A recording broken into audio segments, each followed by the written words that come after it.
YouTube. Right. Go ahead and turn on. Maybe. There it is. All right.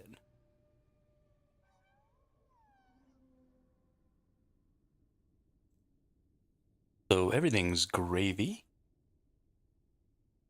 Uh,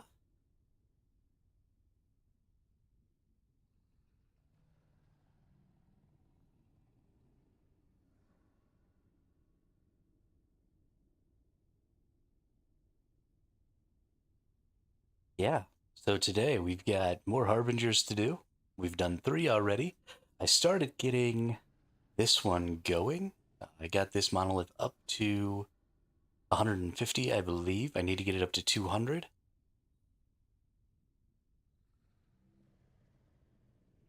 Um, nope, sorry, it was this one that I got to 150. This one's already at 150 and ready to go, so we're going to clear this one. I'm going to get this one up to 200. We're going to clear this one. I think I have to get it to 200. I guess I should probably check. I don't care about the woven. We want to see the knights. Okay, it only says for the next one what we need. Started at 100, and then we went to 125, then to 150. So it might actually only be 175 that we need on the next one, which I think we can just do.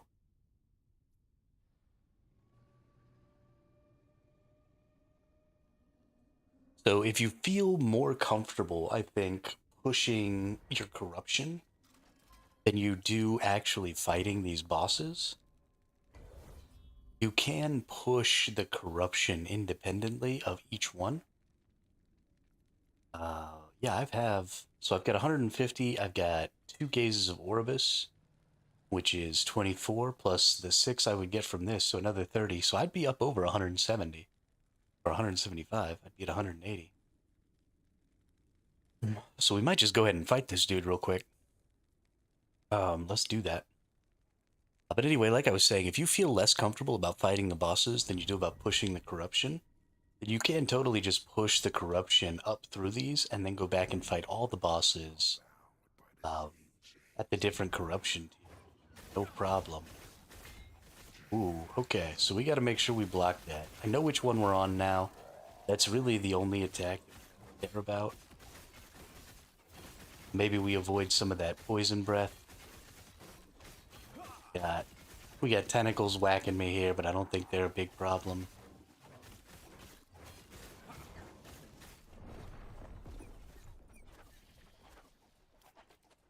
Okay, that was really bad. Log on, just insta-gib. That's fantastic.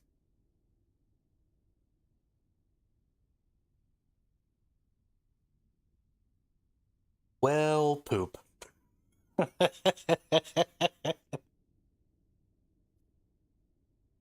I really should have done some stuff to get myself back in the habit of using that Q skill to block things. Because I didn't need to move. I could have literally just stood there for that entire fight. I was totally fine. I think my biggest problem with ARPG games, especially with Last Epoch, is not that the game is too difficult for me. It's that I'm too much of a spaz for Last Epoch. And I know I sound really calm, and I'm normally a fairly calm person, but my actions in the game aren't very calm. And the game makes me feel pretty crazy. Um, yeah, so I think what we're gonna do then is we're just gonna try and push. God, I can't believe I just got the character killed. Level 92, though. We did a fantastic job, really. So I want to fight the end game bosses. I want to get to Aberoth. I want to get to Uber Aberoth. I want to practice those fights a little bit. And the reason I want to do that is because I imagine there will be another season in the next, 6 months or so, I think. That's kind of the cadence they're trying to have. And I imagine there will be another race, hopefully, another race with some cash prizes. And I want to participate. So, what we're going to do is today is Friday, right? Yeah, look at that. We blocked that. No problem. Good. Good. Don't get so close to the tentacles that they can smack me up. Literally, none of this even matters. We're just... Oh, look, we block things. See how easy that is? Holy shnikes, Hermit.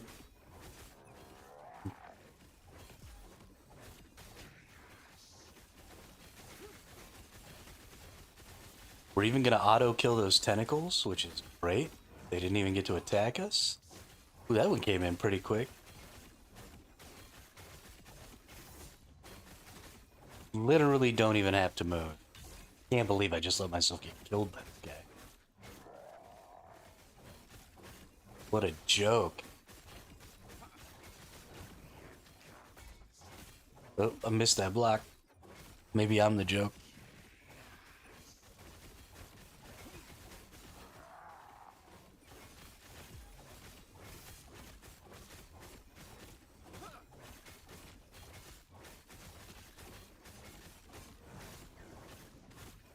Okay, I understand. He's got a little bit of an animation before he does that, where he like throws his arms up around his head, like he's making a field goal sign or a touchdown sign.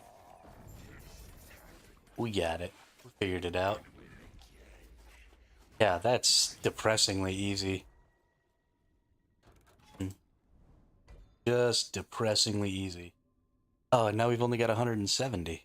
We were supposed to go up to 180. Did we lose a Gaze of Oribus when we fought him there? I think we might have lost a Gaze of Oribus.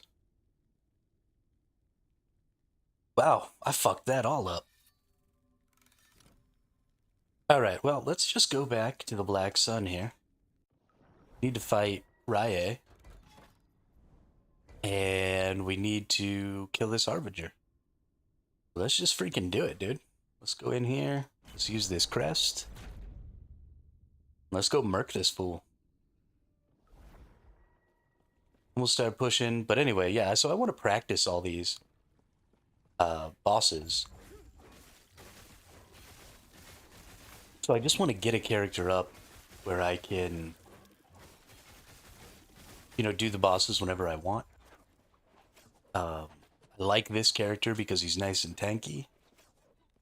And so my goal is not to practice playing the bosses with a bunch of different builds. The thing that matters to me the most is to learn the patterns of the bosses. That's, I think, a much easier when you can just stand and observe and fight. I don't have to care what this boss is doing, so I get to, like, watch what's going on without too much concern. Because I can just eat all these attacks.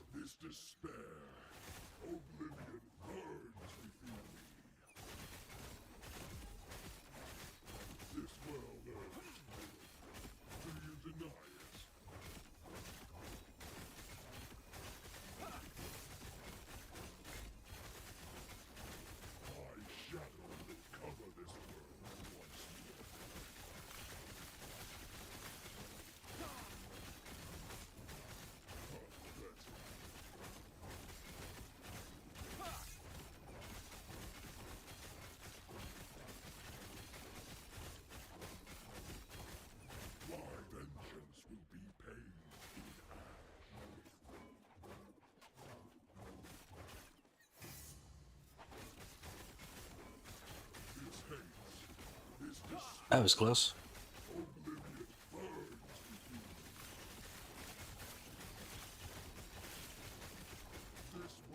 Thankfully, I don't actually have to worry about it right now. Because if I die, it doesn't even matter. Because we're on softcore now. I'm gonna be a little sad. Hey, what's up, Spicy Bento? Ravy, how are you? How you doing?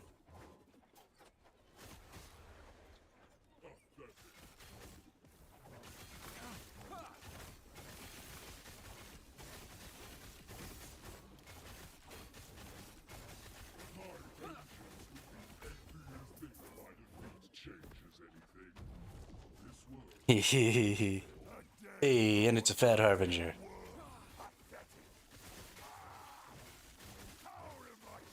Alright, dude, what's up? Okay, so he does the little thing too. I can totally eat this. This is actually much calmer. And he does the same slam. So that's, I mean, he's basically got all the same things. Does the red slam that all of them do. That one actually hit really hard.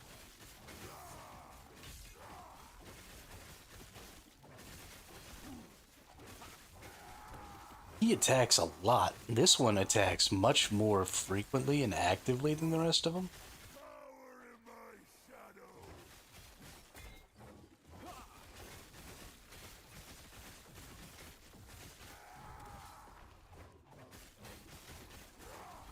I'm actually marginally afraid here.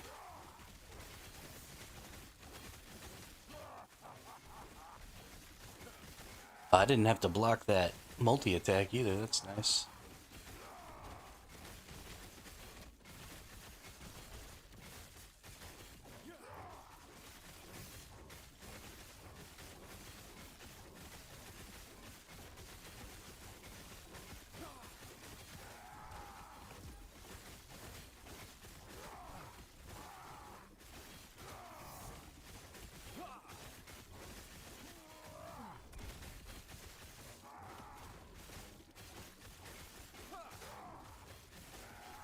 Good. I have more answers.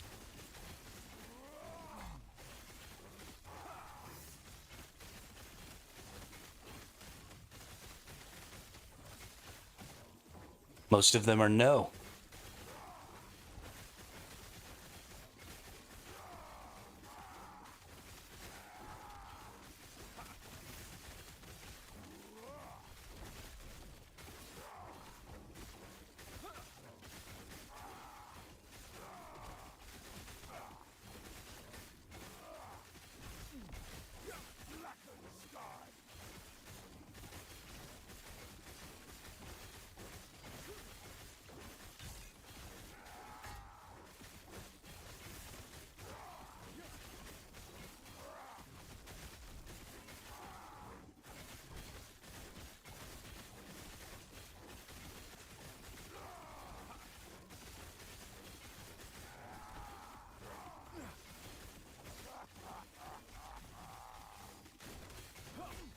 One moment, and I will explain that to you, Gravy.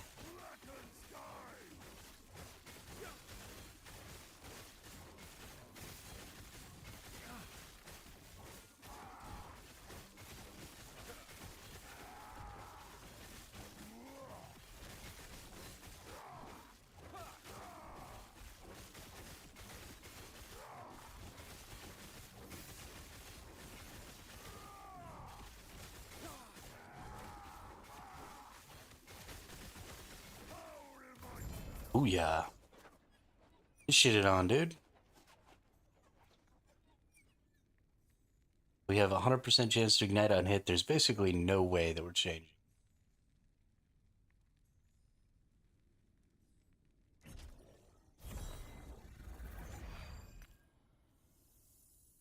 Ooh, we got a Harbinger's Needle. Nice. That again, and we got that again. Oh, what's up, Drat? Happy Friday. I already got this character killed today. It's gone. It's in softcore now. So sad.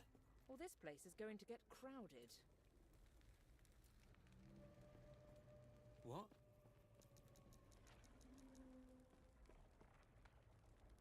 Yeah, I went in, I fought the boss. I didn't actually need to move, but I started moving, then I died.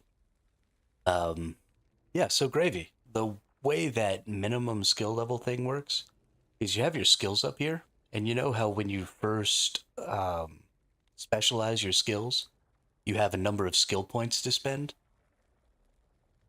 Well, the number of skill points that you get to spend when you first start to specialize a skill changes based on your level. It's not based on like what tier of skill it is or anything like that. It's all based on your level. So you could, right? I could go in here and I could hit respec, and I can despecialize the skill. And if I despecialize the skill, it'll take it off of my bar up here, and then I can go pick a different skill to specialize. But I won't get to put all 20 points in it. I'll have to go back to my minimum level, which is probably like 11 or 12. And then I'll go up to 11 or 12, and then I have to re-level that skill back up to 20. So minimum skill level is just the lowest level that a skill can be specialized at based on your current level.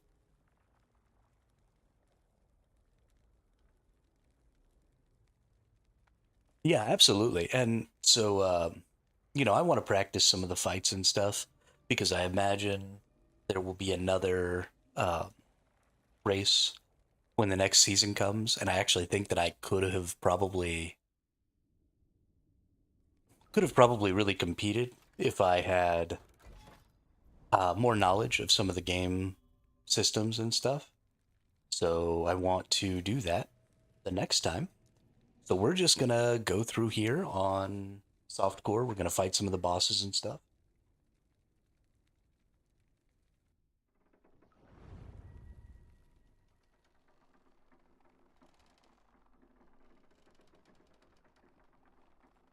And yeah, so I think after I get all the way through, I want to try and get through the whole game today and tomorrow, and get to Uber Aberoth Stand down or die. and try and take him down. And then I want to start doing a series where we'll do a different build every week on hardcore.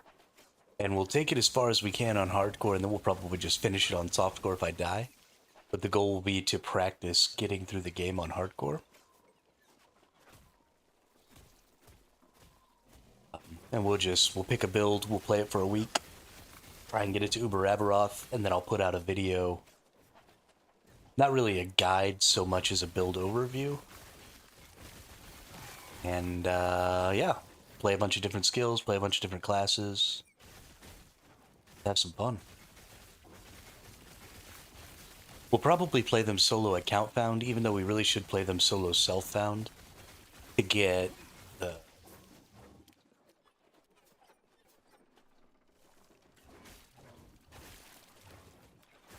oh,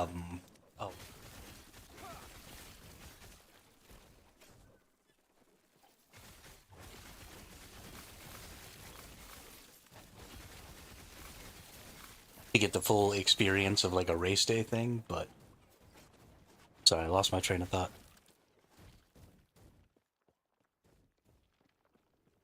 I have a weapon that does 93% increased throwing damage since I do slowly want to move into javelin. Nice. That's great, dude. Next question, what's Gone Rune, Heo Rune, etc., etc.? The runes are a part of the crafting system, which is something that you should absolutely engage with early and often. It is easily your quickest path to power.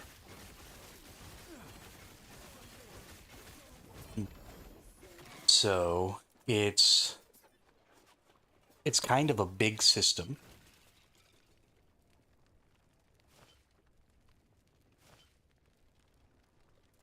But you go into your forge and your runes are these right now, are these right here. Oh, I have no runes. That's right, because I'm on my freaking softcore now.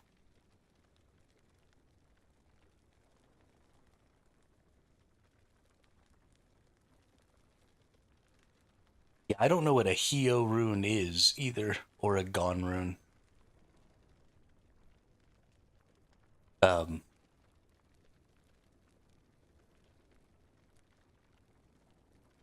let's see. Can I actually read? Yeah, I can't read them because I don't have them on this character because they're on my hardcore account. But these are just the different things, and you should go through and read each of these and what it does. Right. So Shattering Rune destroys everything. Rune of Refinement Re-rolls all the values of the affixes. These runes here do some really special stuff. These allow you to release the Weaver's potential of items.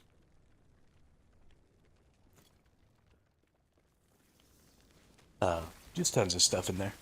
So definitely want to keep a lookout for those.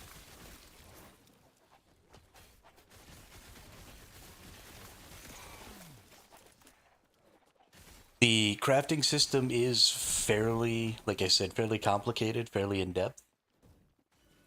So it is important to read what you can do with that. Getting just the basic stuff is really easy.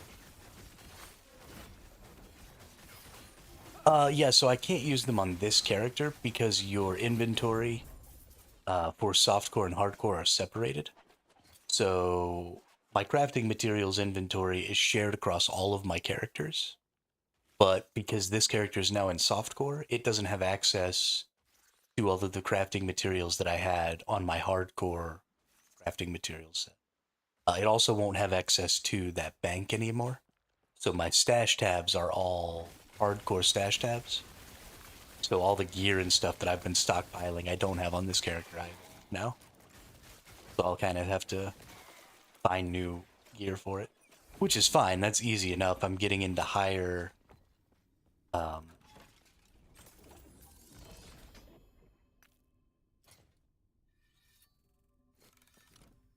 words are hard. I'm getting into higher and higher tiers of corruption. So I'm just going to start getting better and better stuff. So it's fine. But yeah, the banks are also, so there's basically 4 banks that you can have access to. There's Legacy Hardcore, there's Legacy Softcore, there's Seasonal Hardcore, and there's Seasonal Softcore. And then you could also get each individual character a bank. So there's 2 different ways that you can play. You can either play where you can trade and do everything you want with all the other people, or you can play solo self-found or solo account found. If you play account found, then everything goes into that shared bank. But if you play solo self-found, then you again create a completely unique stash and a completely unique crafting material setup. So that's not shared with any of your other characters until you decide. I think you can just decide to switch out of solo self-found anytime you want. But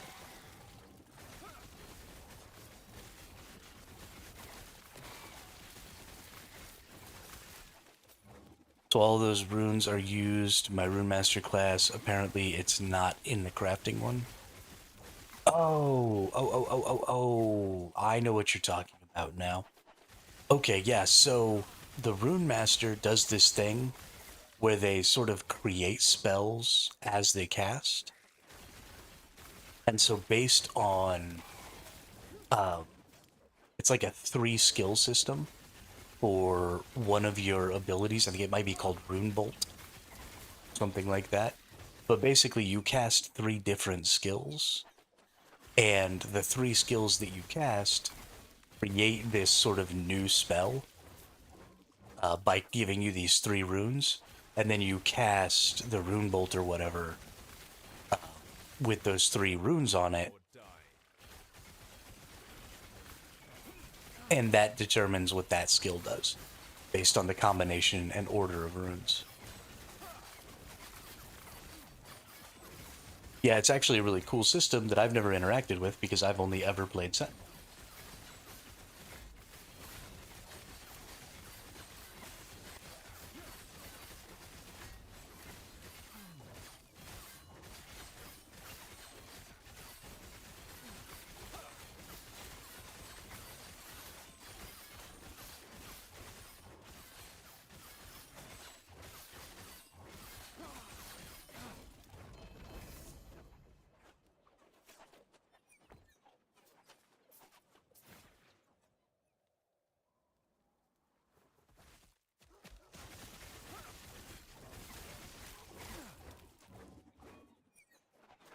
Oh, nice.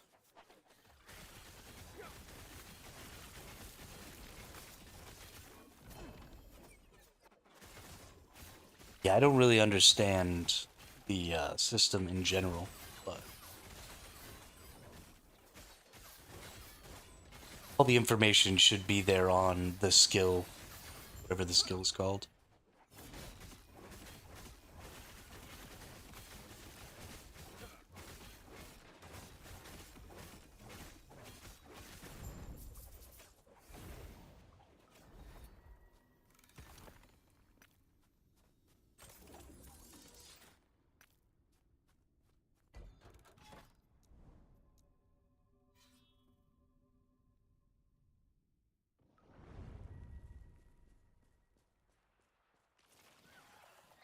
What are companions? Are they in some other class? I think companions are minions of a certain type. I think they're the Beastmaster minions. I think are technically companions. And then I think the Falconer also counts the Falcon as a companion. I'm not exactly sure. Maybe they're minions that automatically resurrect or something. That sounds right.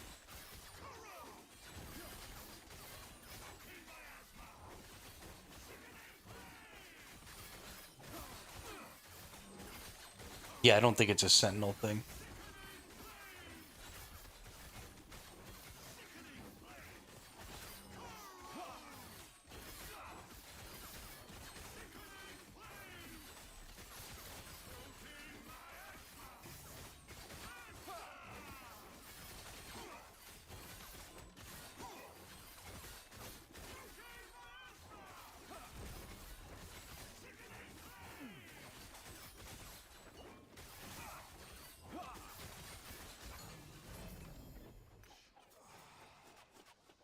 Legendary potential, one legendary potential, one legendary potential.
Hey, what's up, Damien? How are you today?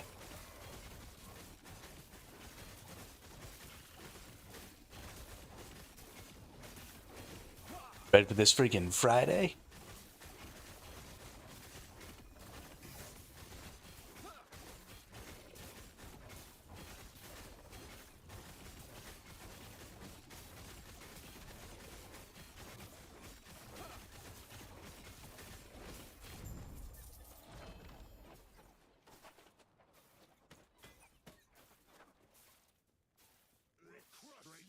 Doing good. Interesting to see that Twitch and YouTube have been taken over by Dune Awakening streams.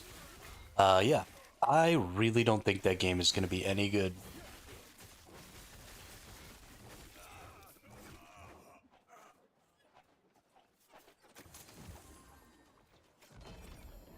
It makes me incredibly sad.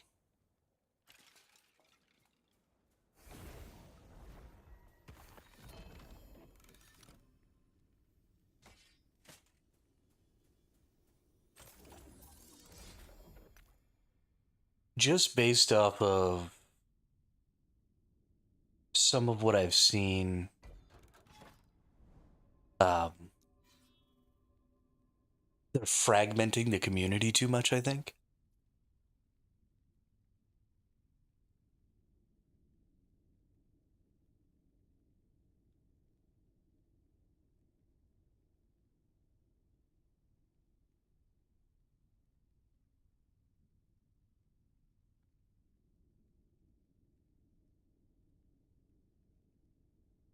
And also, we haven't really seen anything to do with the deep desert at this point.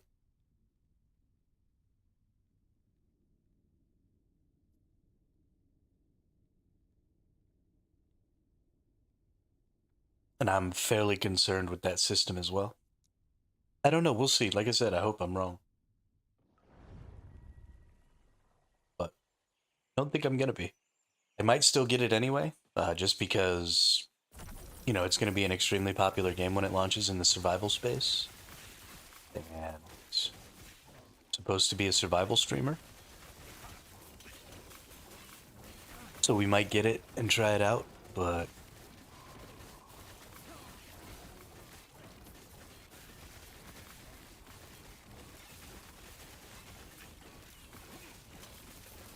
I don't know. I'm hoping for the content creator we have going on today will give us glimpses of it, or at least test things. Yeah.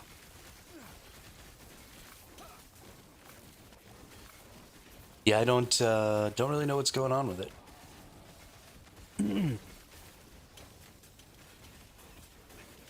My biggest concern is the same thing that's always my concern with all of these PvP games is again they're giving control of the highest tier of community to players. So it's not a faction war system, right? And when you go out into the deep desert, your faction isn't on your team or anything. It's just you and your guild or whatever that are on a team together, and that feels and seems great, right? Like I only have to be on a team with people I know, with people I want to be on a team with. But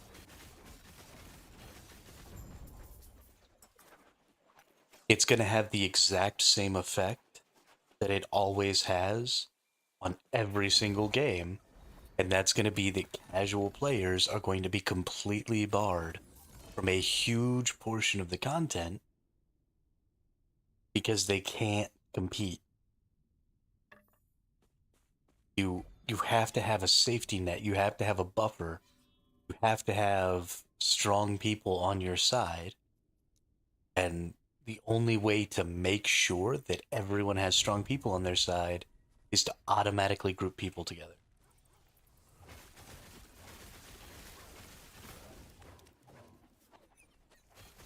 People are always talking about how skill-based matchmaking ruined video games, and that because of skill-based matchmaking, every game is pretty much always the same type of fight, right? You're always playing people of about your skill, so you're always having a really hard time. So you never get those crazy opportunities where maybe you get into a lobby where you're the best player, and so you just get to feel really good about being the best player. So the same thing is kind of true with systems like this, because you're always going, if you're a bad player or a casual player, you're always going to be losing, right? Every engagement is going to pretty much be the same for you because everybody's just better than you, right? Because you don't play as much, because you're not as good. And so every time you go out into that content, you're just getting your ass kicked. There's no catching up for those players, right? You don't you don't play, 10 hours a month and eventually catch up to the people who play, 40 hours a week. That's never going to happen. It's impossible.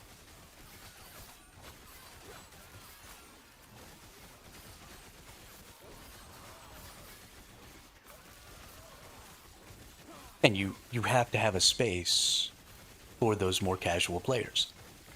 And the best way to do that is to put them on a team with the really good players so that, whatever it is they do adds whatever amount they can, and they get to be a part of, those random victories and stuff. I'm really, really tired of guild-based video game and guild-based PvP. It has been used a million times. It has failed every time. There's not a single PvP video game out there where the highest tier of player community is a player run guild that is better than if that game was faction based instead. It is. I mean, Throne and Liberty would be better if it was faction based. New World would be better if the factions actually mattered. Albion Online would be better if it was faction based. Arc would be better if it had some form of, like server faction system. Every single PvP game that I've played, and I love all of those games, right? I've played all of them significantly. They're fun from a moment to moment play style or moment to moment play perspective. But as a whole, those games are impossible to play because you just lose every single time.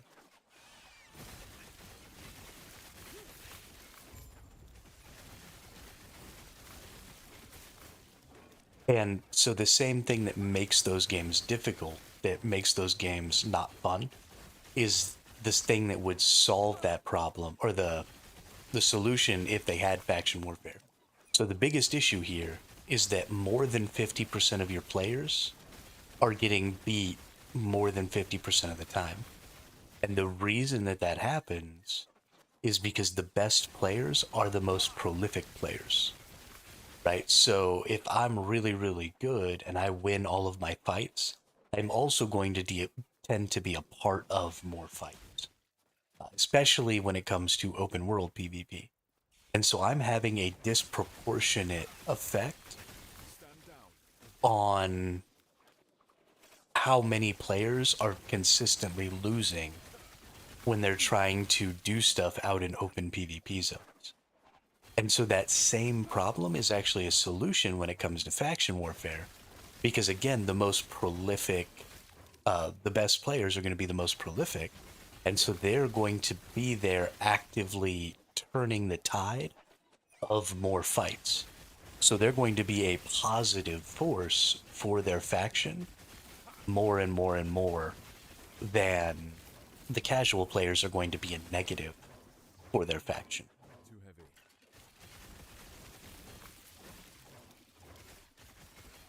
And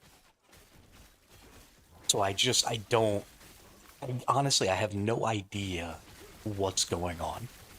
I cannot for the life of me understand why we keep going down this path when it's so obviously the wrong way. It is. I feel like I'm taking fucking crazy pills. It makes no sense to me.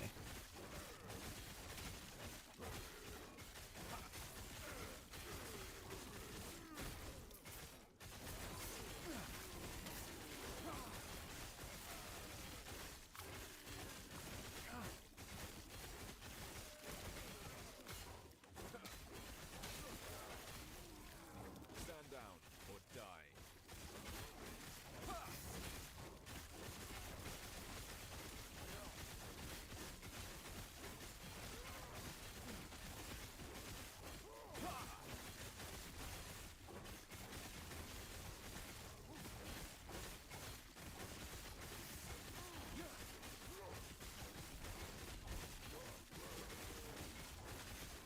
Don't even understand it.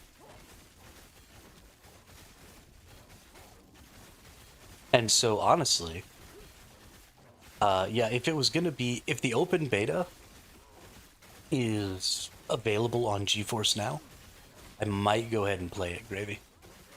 But if it's not on GeForce Now, my computer won't even run Dune.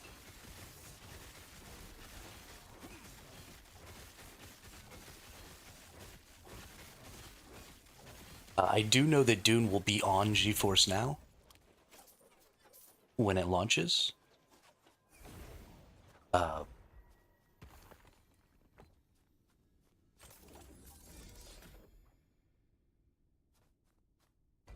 and I would like I'd like to try the game because I love survival games, but I know going in that I'm not going to like that PvP system because I like to play by myself.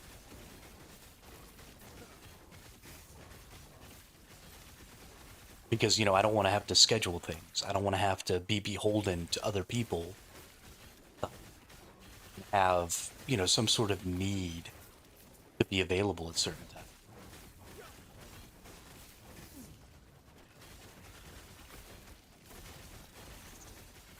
I want to just do whatever I'm doing whenever I'm around.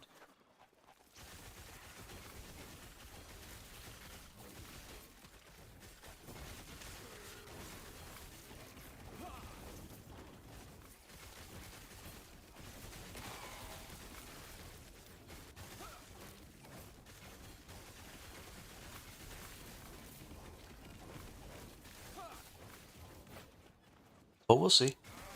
We'll see what happens.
All right.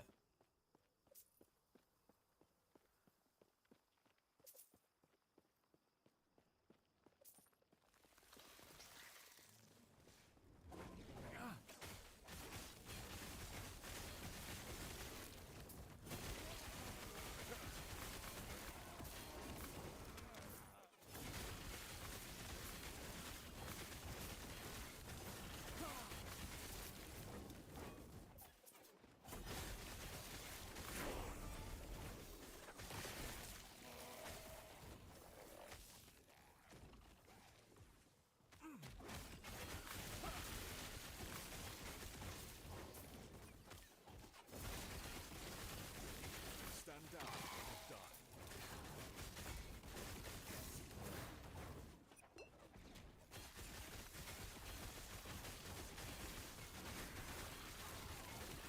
die. Hey, level 93. Too bad we're not still on hardcore.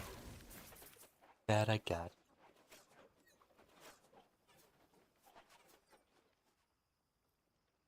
Everybody, get to it, get stupid. Get started, get started, get started.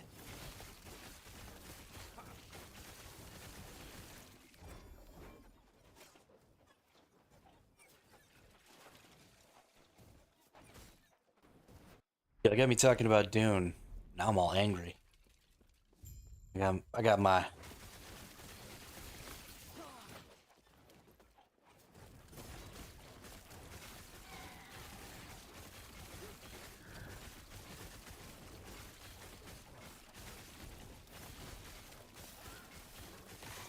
I don't know what I was gonna say.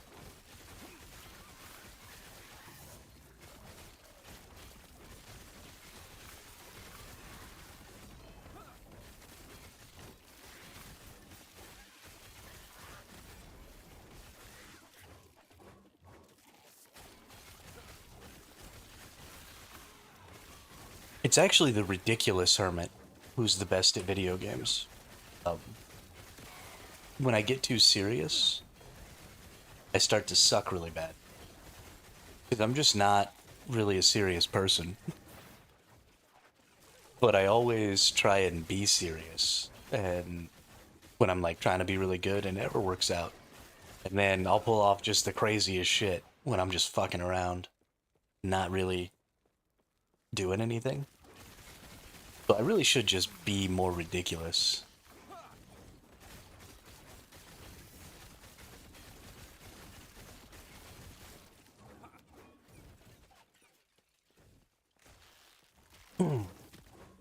It was always that way when we used to play Super Smash Brothers a lot. You know, I'd be trying to be serious and trying to like plan my attacks and plan what I was gonna do and all this other stuff, and I would always just end up getting my butt kicked.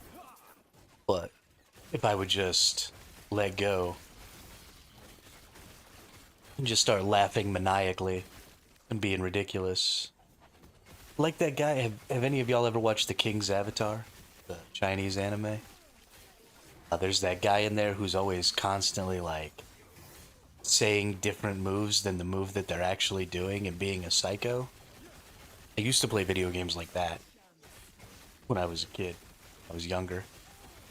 And only when I was in that sort of a mood, when I was feeling kind of goofy and crazy, did I ever actually beat my brothers.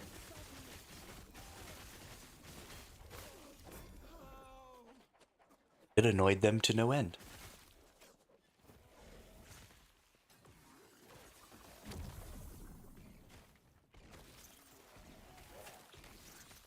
Yo, how far back in here is this freaking boss, dude?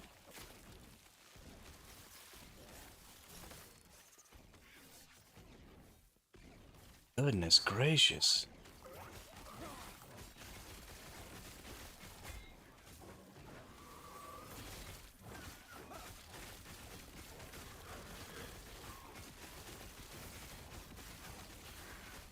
Yeah, they've been playing since the launch of the new season. They sure have.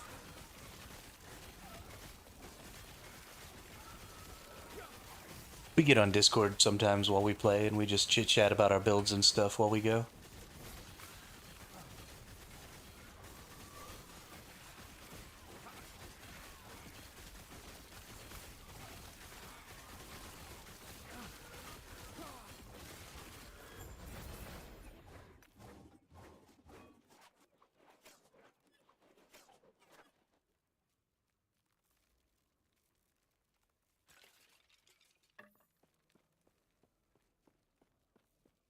Yeah. Yeah, no, I love getting on Discord with my brothers and just chatting and playing. Very calming.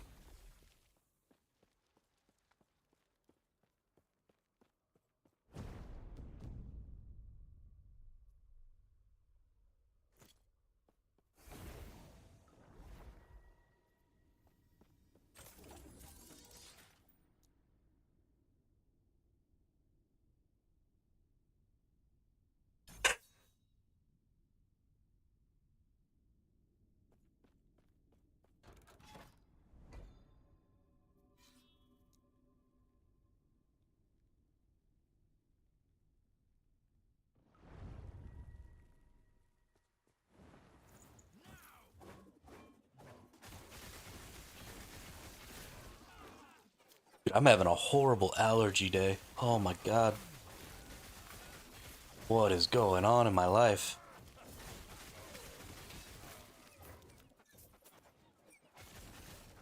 Hate it.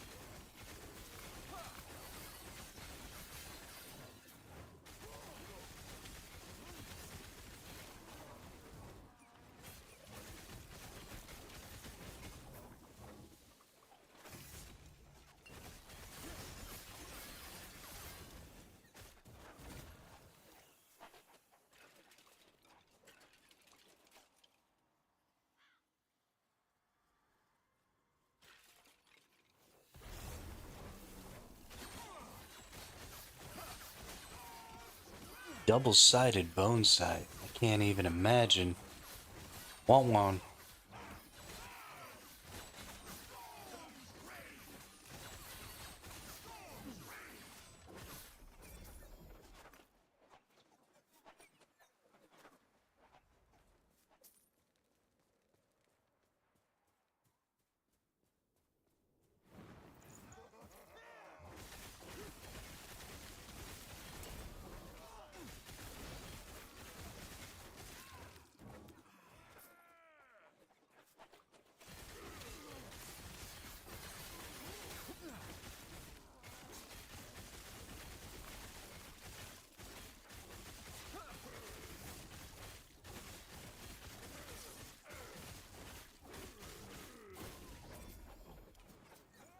Black.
Cleared it.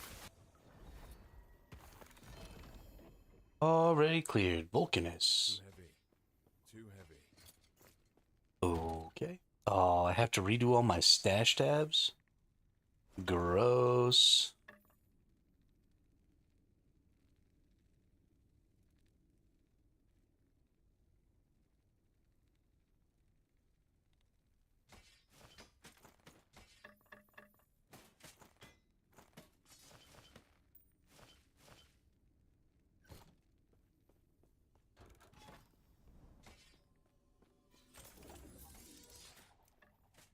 Even if they weren't full, I wish that my stash tabs were the same between my hardcore and my softcore stashes. So that way I didn't have to reallocate them or whatever. Stand down or die.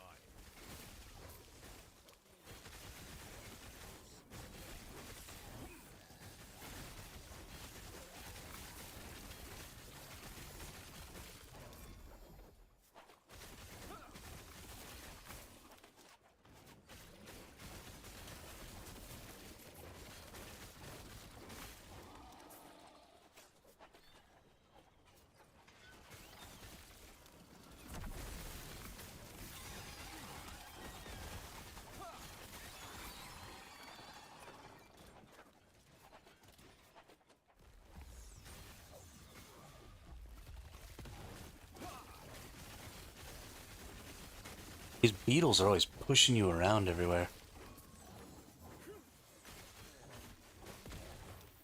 Stop making me go places I don't want to go. I hate you. Stand down or die.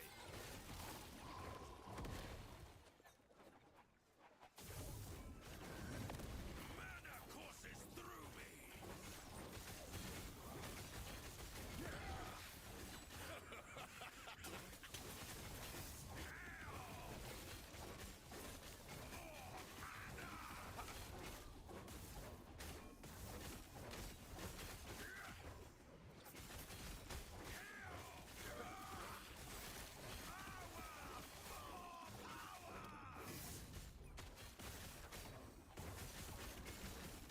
This guy's a psycho.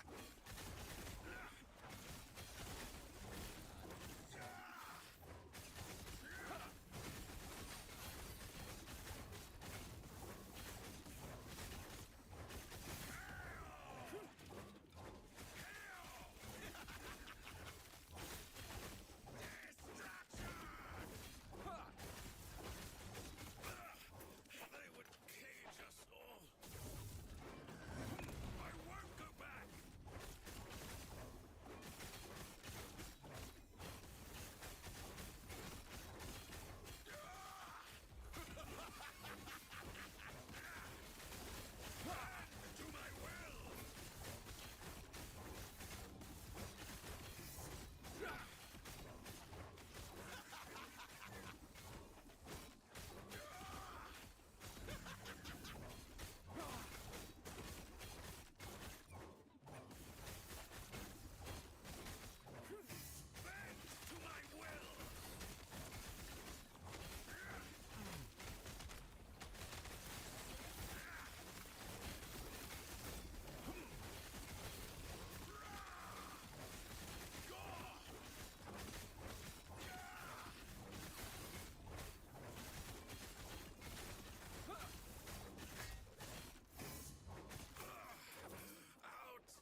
Why do we need 3 experimental mages?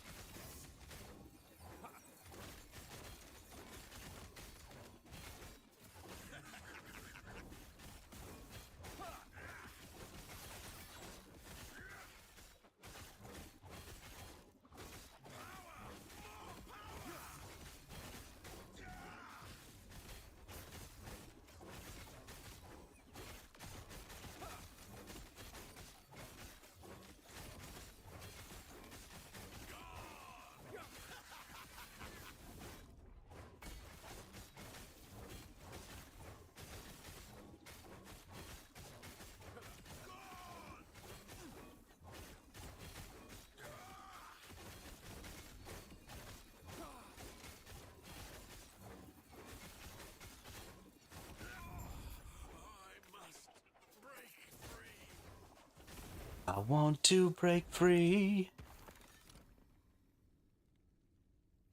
To break free.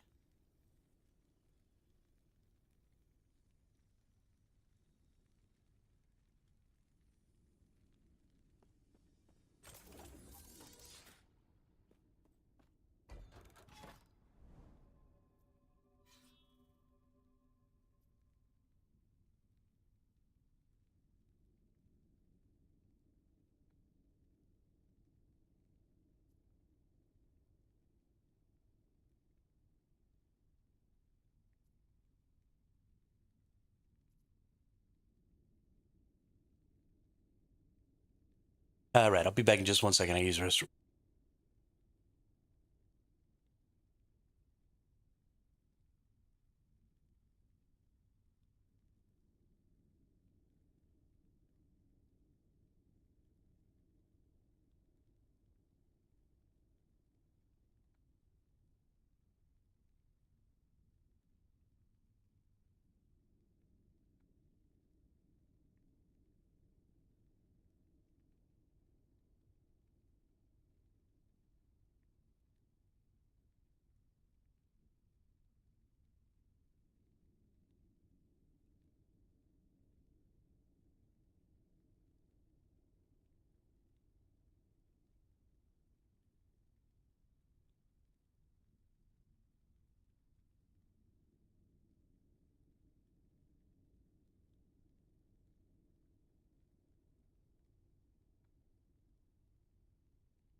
Okay, we're back. We're back. Time to go shoot some more guys and do some more things. Guess we're not actually shooting anybody, but you know what I mean. You know what I mean. So we were talking a little bit about faction warfare just a little while ago and about Dune, and something else that I realized is that a faction warfare also greatly increases the instances and the visibility of heroics. And that's something that is a big part of basically every fantasy, whether it be sort of a sci-fi, whether it be, a legitimate fantasy setting, whether it be whatever. Big part of all of those fantasies is a heroic individual doing heroic things. And when you have really small communities like guilds and stuff like that, the number of people who can see your heroics is limited to just those people in your guild. The number of people who you can assist with those heroics is limited to just the people in your and so the number of times heroic opportunities occur is greatly reduced.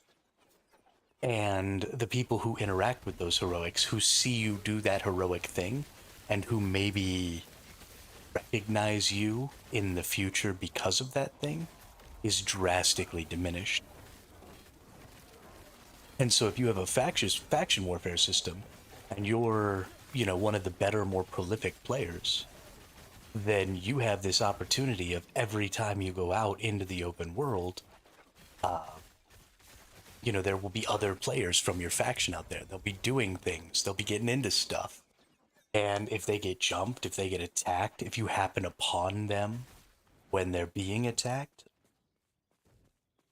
then you get this opportunity to jump in there and try and save them. And whether you succeed or not is ultimately kind of moot because those people are going to identify you. They're going to see you. They're going to know you're a member of their faction. They're probably going to see your name.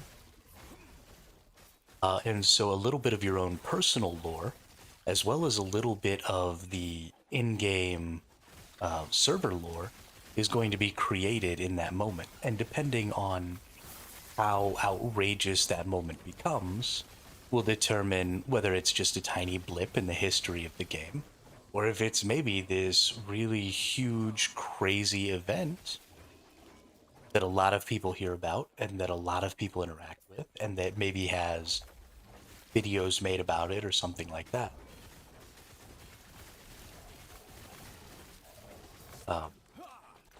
And so the more opportunity you have for, you know, server lore and stuff like that to happen, I think the better the game is going to be. And you can only do that by giving opportunities for people to interact with each other in an emergent way, right? It can't be this really scheduled. I mean, I guess it can be this scheduled way, right? Because during like scheduled war times and stuff like that, a player might really step up and do a really good job.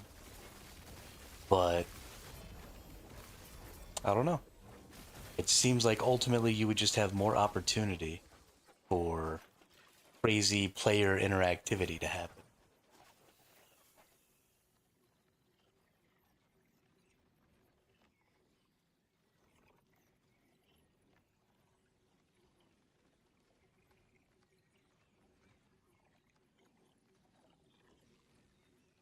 Apex of thought.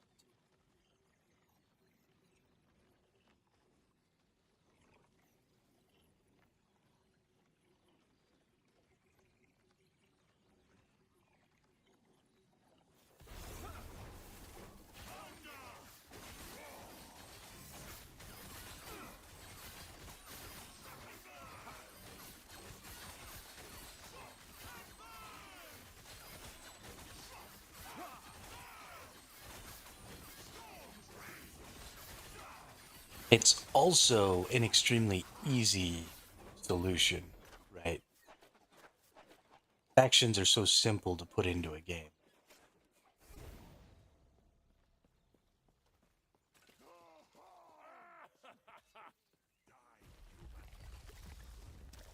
Honestly, the more I think about it, the more and more upset I get by games that intentionally um, make guilds the apex of their communities.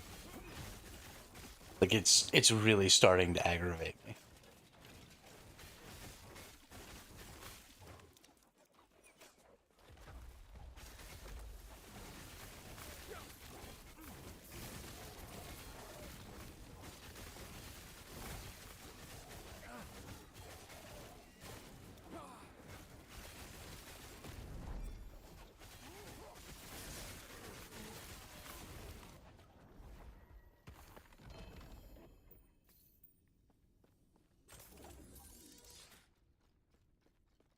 And I don't know what to do about it. It's gonna overtake my entire personality. It's gonna be that guy who hates freaking guilds in video games.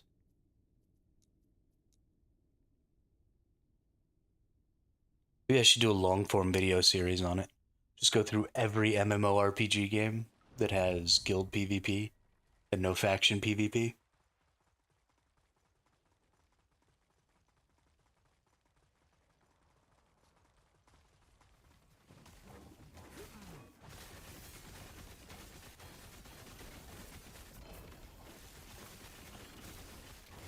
Just rip into them. Just make that the hill I'm gonna die on. Destroy my career as a content creator.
Why'd you run away?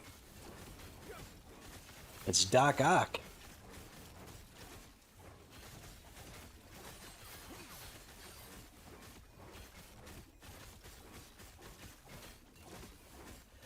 You are one ugly motherfucker.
You know what else might be kind of interesting?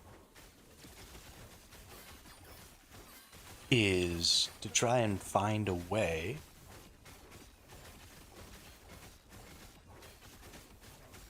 to allow in-game factions to ally with each other.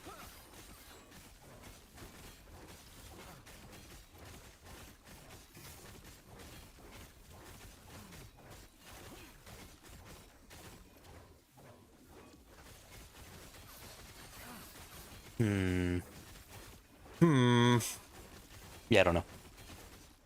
Probably too much.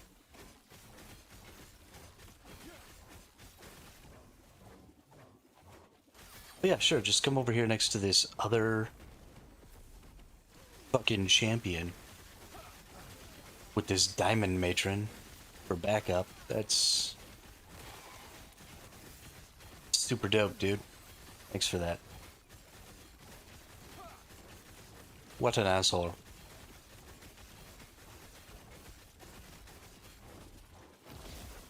Cannot do that.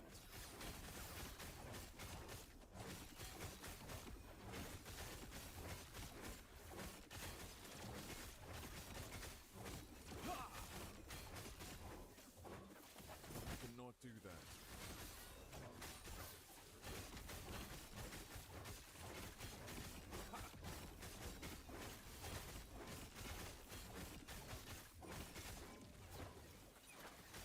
Cannot do that.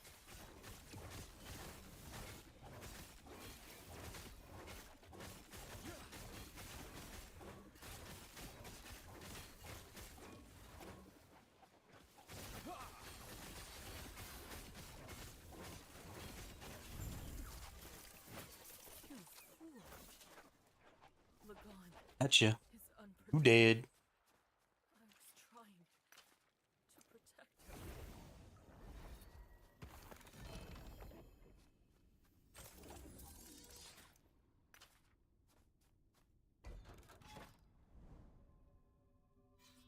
her. Alright, let's see.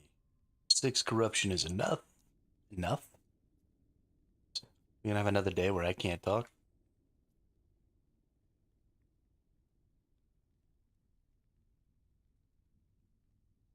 You all have got me super interested in Dune now. Like, I just kind of want to watch Dune videos.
Ooh, is it an arena?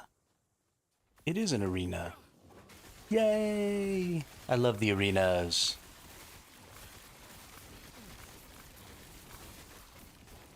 Stand in the middle and spinny hammer.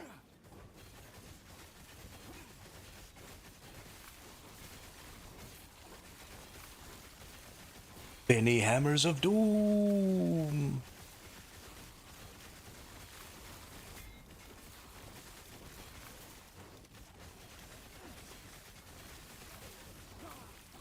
What are you even gonna do? How do you guys expect to beat me?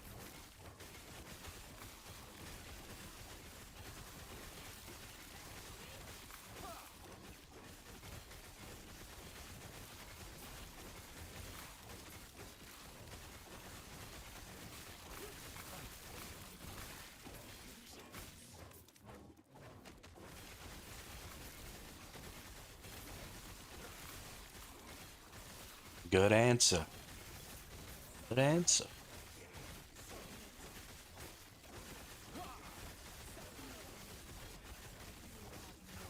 You're dead.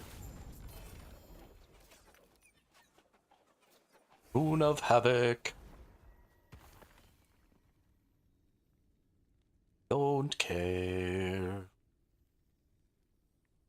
It's a pretty good one.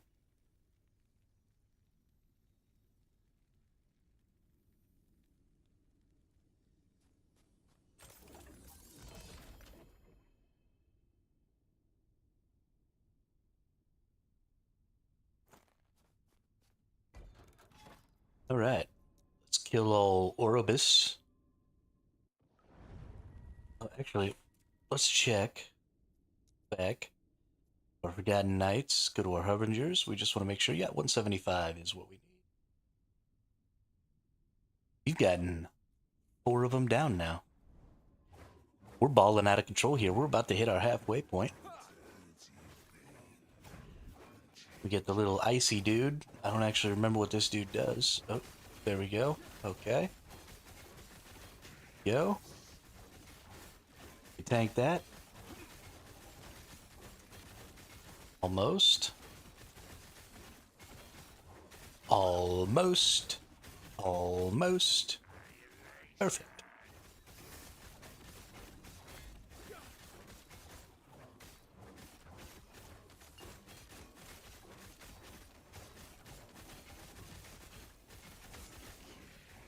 Looks like that's really all we need to intentionally block. Don't even necessarily need to intentionally block it.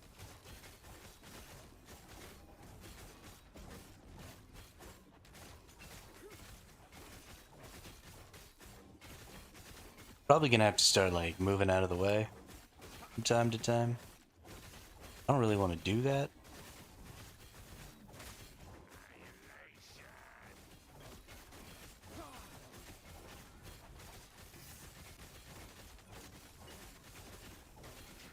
What's acid flask base damage? I have no idea.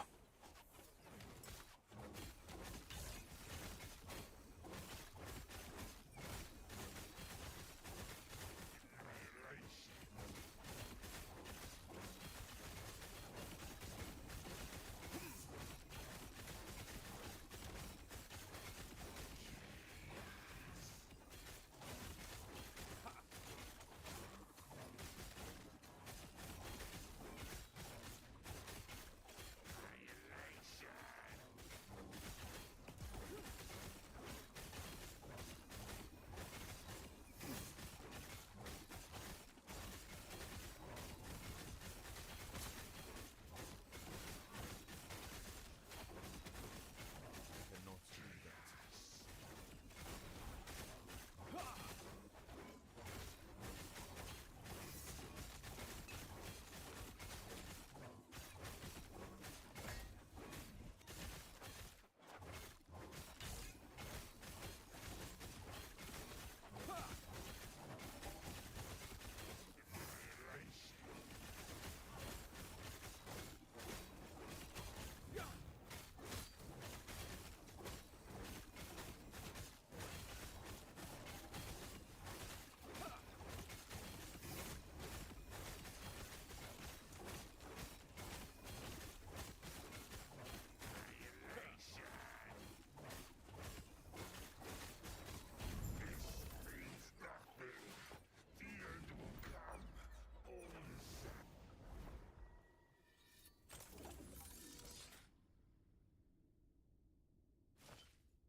Alright, we have our 175, so we can just go right in here and do our next Harbinger. See what we get. Oh, this boss is actually a little bit difficult. there's a phase halfway through where a bunch of little enemies come out. I can just literally sit here and tank this dude all through all this other stuff, no problem. But we're gonna get halfway here, and he's gonna summon a bunch of people, and I almost die pretty much every time because they all spread out and they all do this weird little AoE attack. And they're just a huge pain in the butt to kill.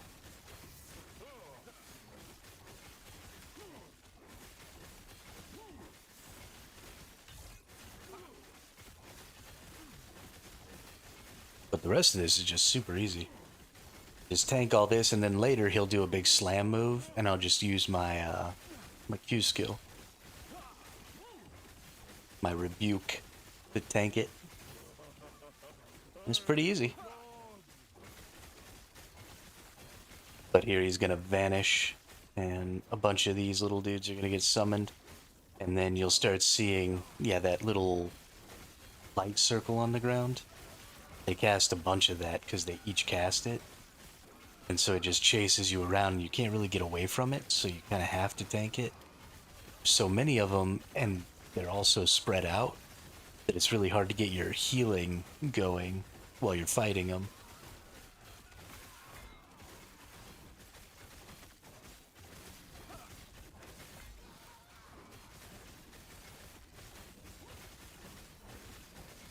And yeah, so I end up almost dying every time in here. For really no reason. Like, these guys aren't hard. They're just stupid little Osprixes. Who cares? They just keep almost getting me.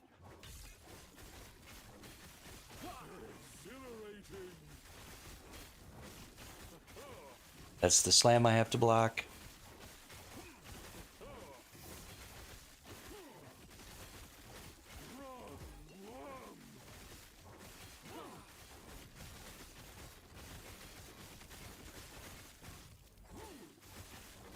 And as long as we keep blocking that, we're good to go.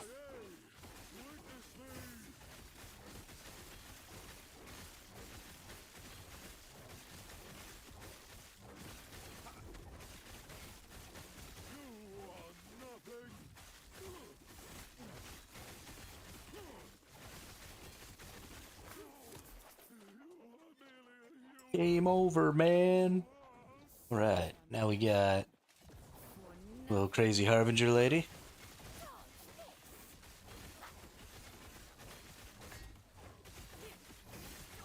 Well, that was painful.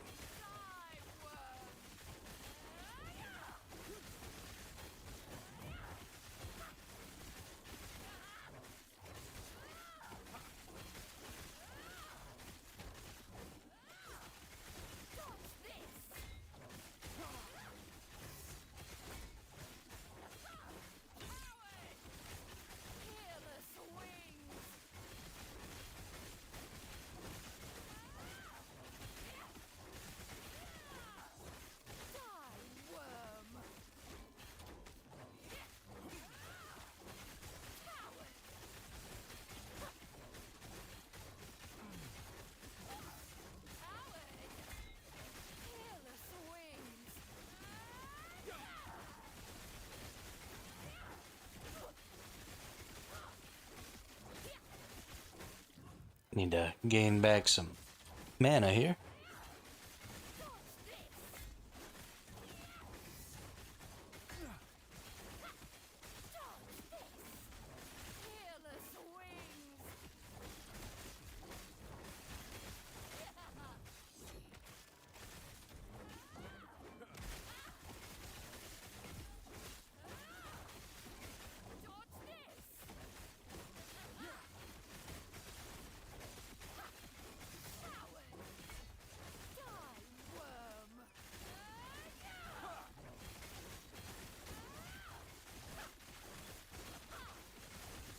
There are so many new terms on some of the armors and weapons. I'm guessing they belong to other classes. Yeah, probably.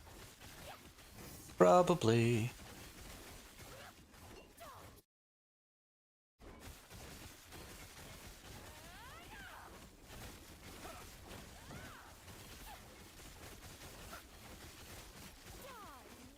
the classes do all have pretty specific and unique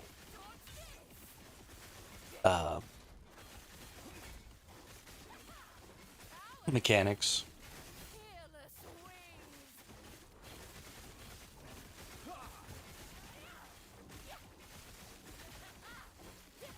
Fearless wings.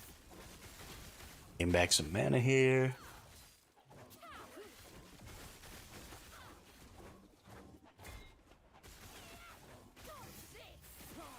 Fearless wings.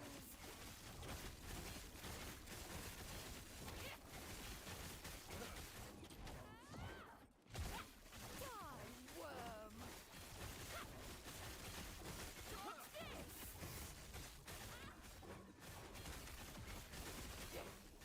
Coward. Die.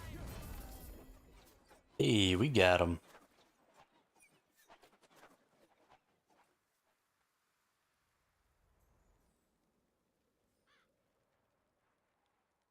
The increased helmet drop rate, increased quiver drop rate, increased offhand drop rate, increased relic drop rate. We'll just stick with this shield drop rate. What's the difference between parry and block? Does parry make the enemies more vulnerable? No. Parry completely eliminates the damage from the hit. But block only blocks a percentage of it.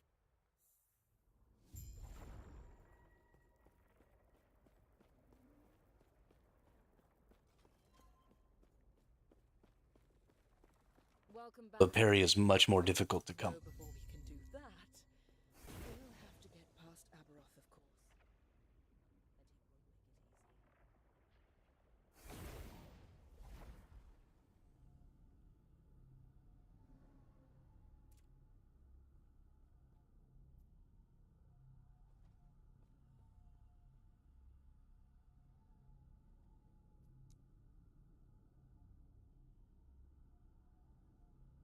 So, crazy thing I actually just learned last night. If you press G, you'll open up the game guide.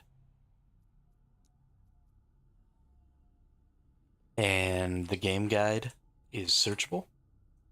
So if you were looking, for example, for specific things like parry, parry is a defensive mechanic that grants a chance to negate all damage taken from hits.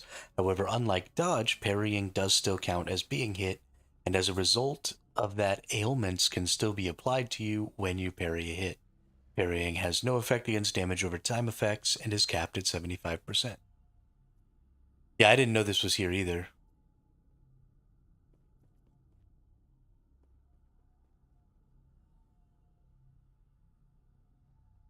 until yesterday.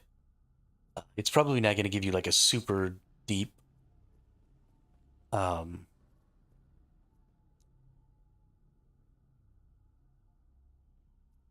like for example, it doesn't look like you can look at each individual affix. Um, but there's at least some general knowledge in there.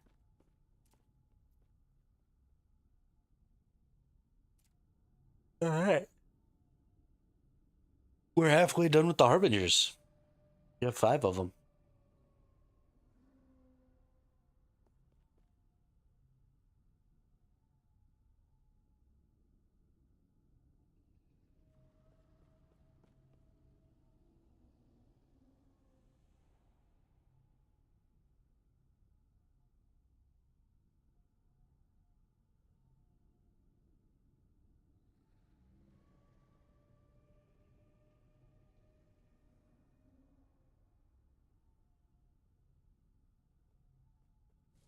You know what's funny is you probably have found just as much stuff that does the other types of damage, and you've probably just been focusing in or keying in on the freeze ones. So it's probably not the game trying to get you to play freeze, it's probably your subconscious.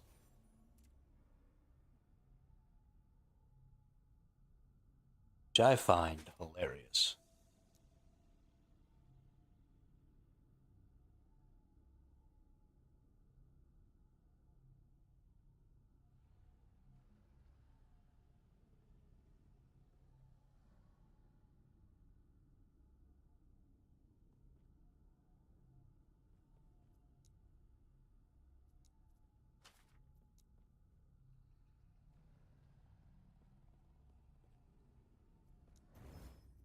boo.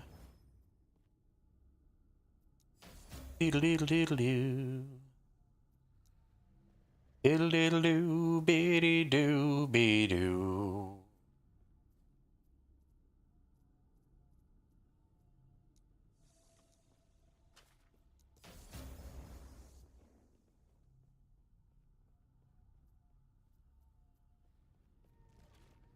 Don't have another damage over time, really?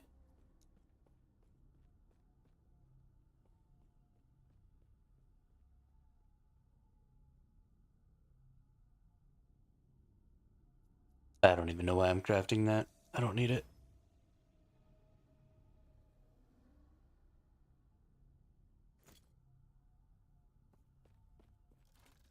I mean, there's only 3 different types of elements, right? You've got fire, ice, and cold. Or fire, lightning, and cold. Jesus.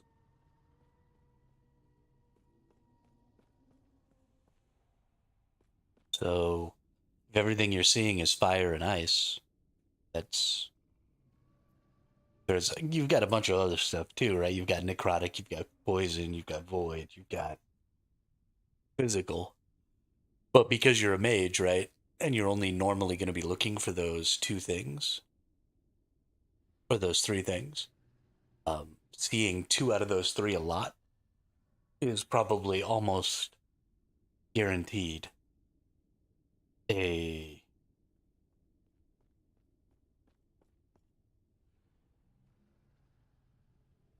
a trick of your subconscious. You're not a sentinel though, right? You're a mage?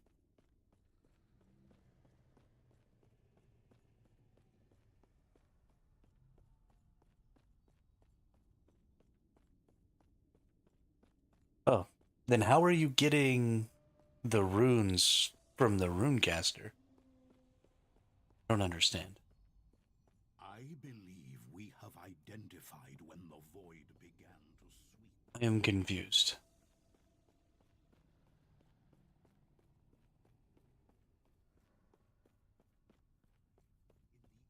In the Imperial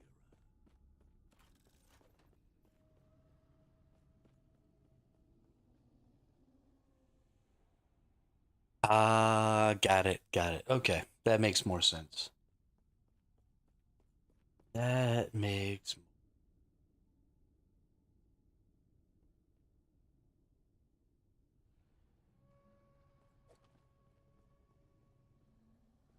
Let's run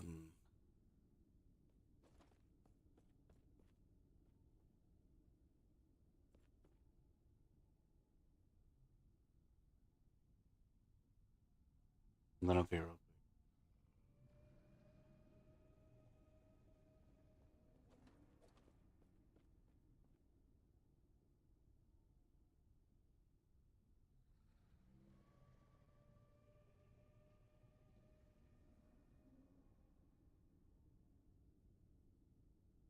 Because y'all got me all interested now in this stupid game.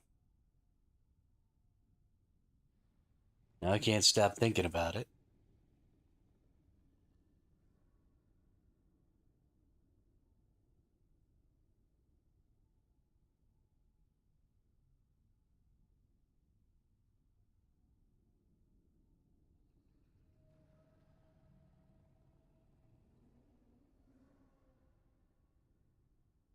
Stupid Dune.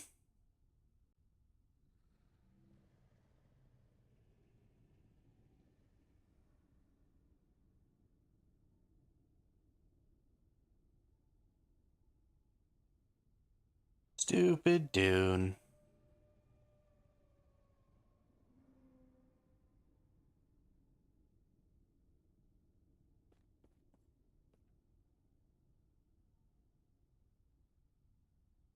Hermit is getting more angry. This game should be so good. And it's not gonna be.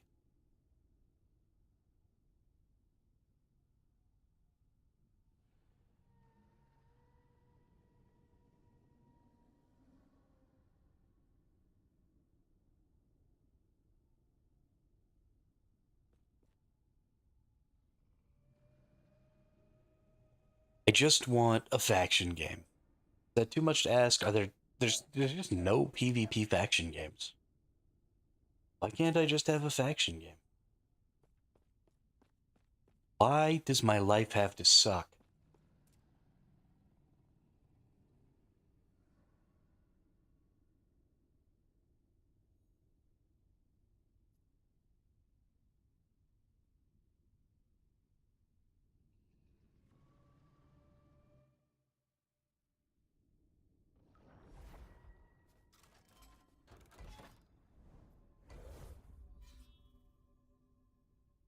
Alright, now we gotta get up to 200? Yeah, gotta get up to 200, then 225, then 250, then 275, then 300.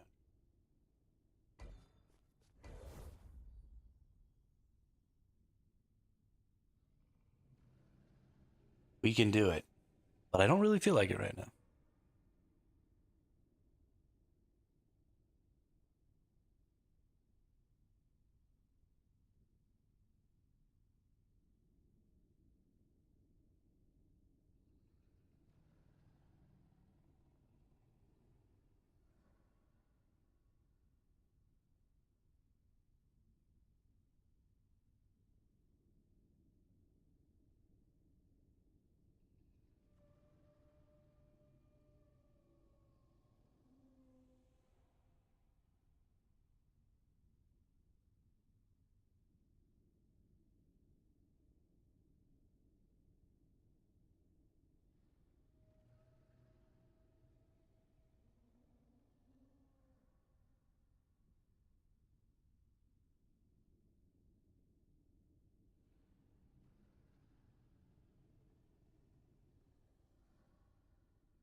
Black.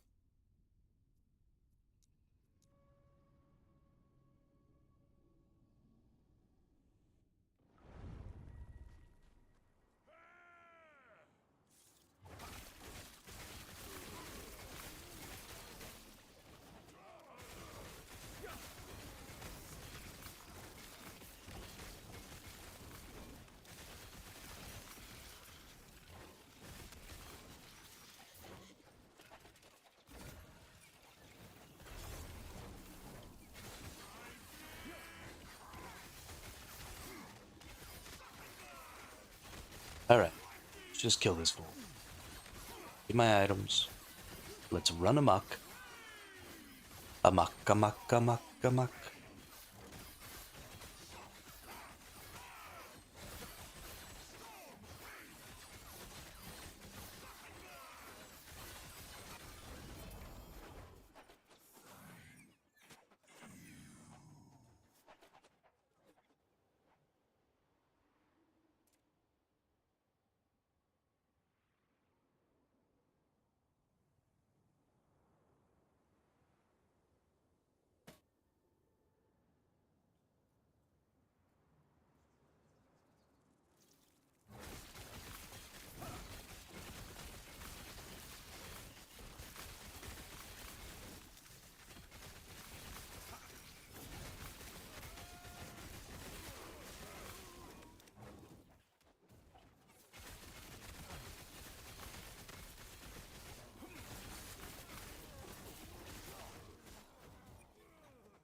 kill everybody by lighting them on fire.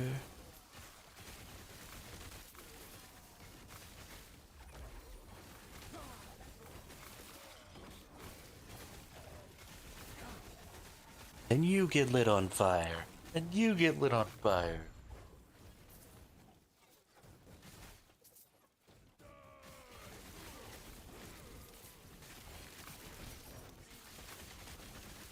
I am the Oprah of Ignite.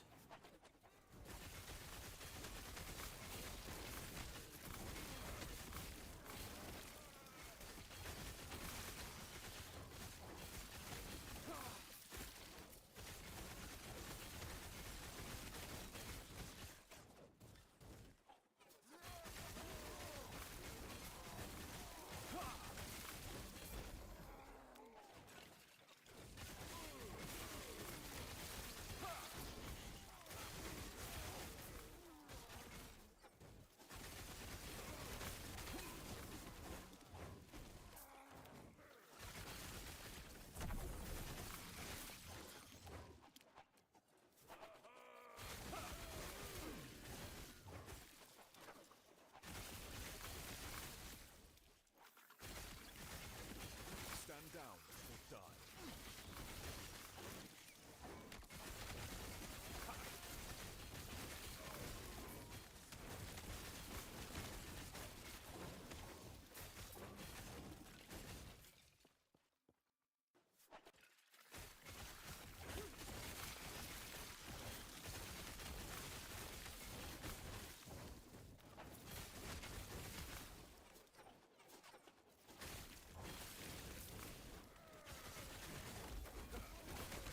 Stand down or die.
Firm.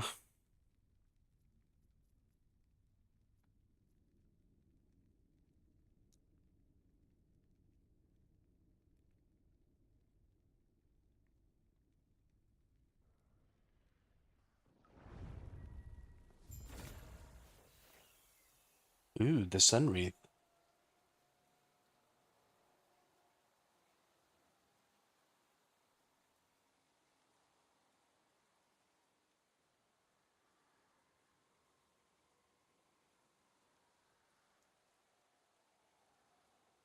Well, this is interesting. I hadn't actually seen this before. Where the special nemesis weapons with the special implicits are actually here instead of just dropping.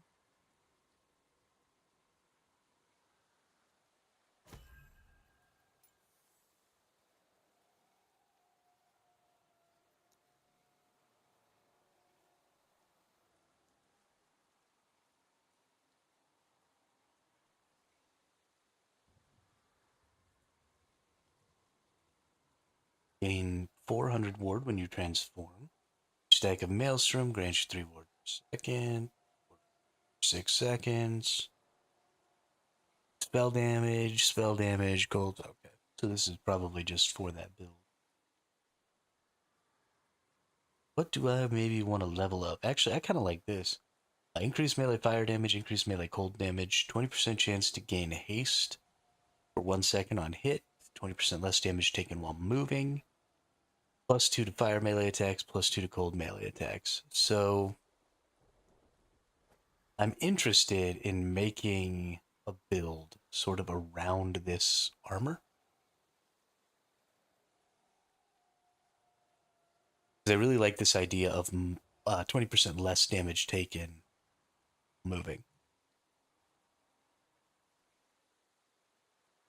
It could be really well used for a warpath build, but I think probably it's best used on mage.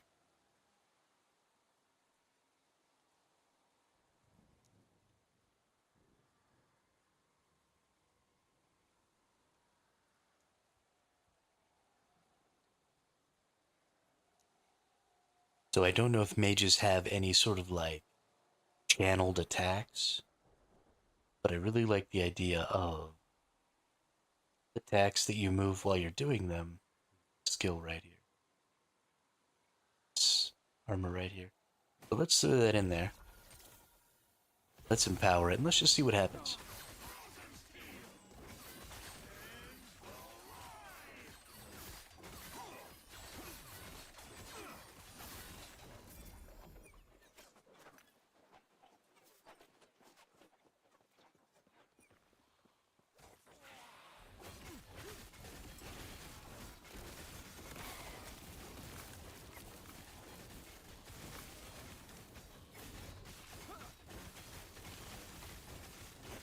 Ugh.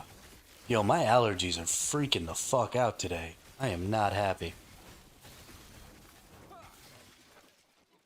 Stupid spring.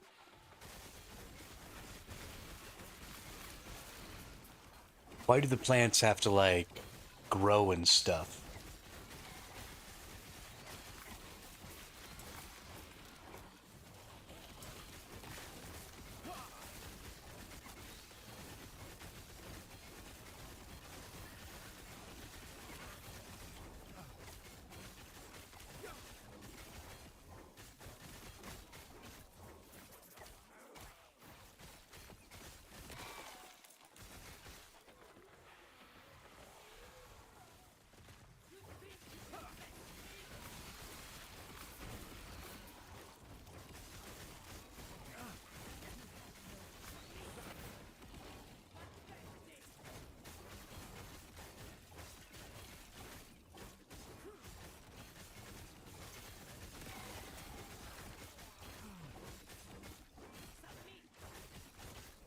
It's time to die.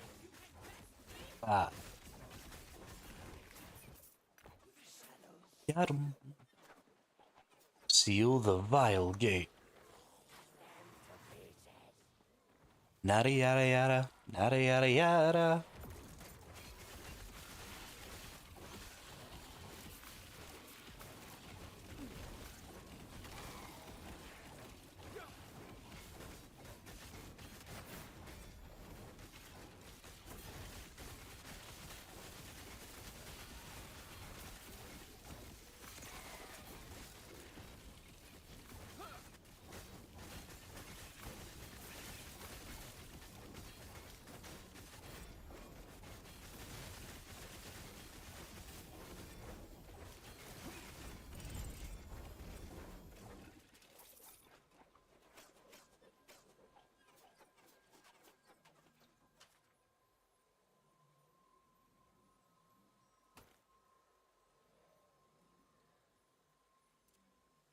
Hey, let's see about these boots.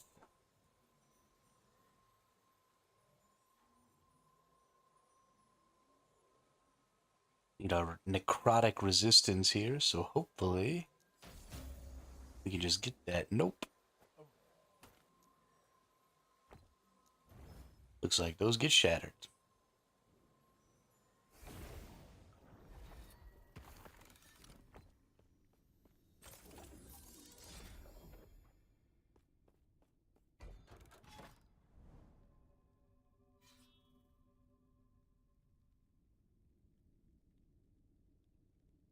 Sorry, y'all. I don't think I'm gonna be able to keep going tonight. My allergies are destroying me.